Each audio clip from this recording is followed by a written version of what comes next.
حضرت ابو ذر غفاری رضی اللہ تعالیٰ عنہ بیان کرتے ہیں، کہتے ہیں میں نے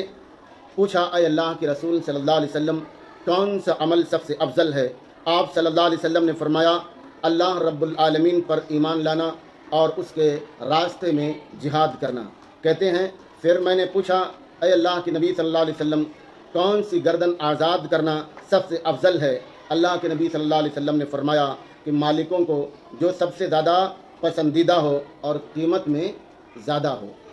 زیادہ افضل ہے۔ کہتے ہیں اے اللہ کے نبی صلی اللہ علیہ وسلم اگر میں یہ کام نہ کر سکوں تو آپ صلی اللہ علیہ وسلم نے فرمایا تعینوا صانعا او تصنع لاخرک، ماہر کاریگر کی مدد کرو اور اناڑی کا کام کر دو، اناڑی کا کام کر دو۔ کہتے ہیں میں نے کہا اے اللہ کے رسول صلی اللہ علیہ وسلم ان ضعفت عن بعض العمل، اگر میں بعض عمل ان میں سے کوئی کرنے سے کمزور رہ جاؤں، نہ کر سکوں، تو اللہ کے نبی صلی اللہ علیہ وسلم نے فرمایا